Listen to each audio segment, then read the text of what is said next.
Hello నమస్తే welcome back to my YouTube channel వెసీ paradise. I am Gajavalli Sai Sahithi. ఈరోజు special capsicum sauteed fry, American, Chinese and Mexican cuisine recipe. ఇది ఎంతో simple and టేస్టీగా, ఎక్కువ oil use చేయకుండా హెల్తీగా చేసుకునే రెసిపీ ఇది. Let's begin the recipe process. First ఒక క్యాప్సికమ్ తీసుకొని నీట్గా వాష్ చేసుకున్న తర్వాత ఇక్కడ చూపిస్తున్న విధంగా స్లైసెస్గా కట్ చేసుకోవాలి.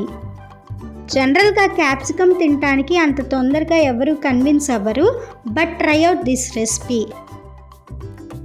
క్యాప్సికమ్ని ఇలా కట్ చేసుకున్న తర్వాత స్టవ్ మీద ఒక కడాయి పెట్టుకొని 1 టేబుల్ స్పూన్ ఆలివ్ ఆయిల్ వేసుకొని హీట్ అయిన తర్వాత రెడీగా ఉన్న క్యాప్సికమ్ పీసెస్ వేసుకొని 10 సెకండ్స్ అలా ఆయిల్లో సాటే చేసుకోండి. మీకు ఆలివ్ ఆయిల్ అవైలబుల్లో లేకపోతే బటర్ అయినా యూస్ చేసుకోవచ్చు. ఇప్పుడు ఒక 4 టేబుల్ స్పూన్స్ వాటర్, మీ టేస్ట్కి తగినంత సాల్ట్ వేసుకొని మరొక 10 సెకండ్స్ సాటే చేసుకొని మూత పెట్టుకొని క్యాప్సికమ్ పూర్తిగా కుక్ అయ్యేంత వరకు మధ్య మధ్యలో మూత తీసి చెక్ చేసుకుంటూ ఉండాలి.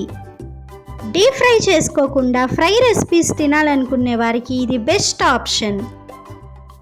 సో ఇక్కడ చూపిస్తున్న విధంగా క్యాప్సికమ్ కుక్ అయిపోయిన తర్వాత ఇందులో మీ స్పైస్ లెవెల్స్కి తగ్గట్లుగా మిరియాల పొడి వేసుకొని ఒక్కసారి మిక్స్ చేసుకున్నారు అంటే ఎంతో టేస్టీగా ఉండే సాటెడ్ క్యాప్సికమ్ ఫ్రై రెడీ. 5 ఇంగ్రీడియంట్స్తో ఎంతో హెల్తీగా చేసుకునే ఈ ఫ్రై రెసిపీ నచ్చిందా?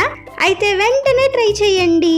ఈ డిష్ని డైరెక్ట్గా సలాడ్ లాగా తినొచ్చు, రైస్లో, రోటీలో సర్వ్ చేసుకోవచ్చు, శాండ్విచ్ పైన టాపింగ్స్గా కూడా పెట్టుకోవచ్చు.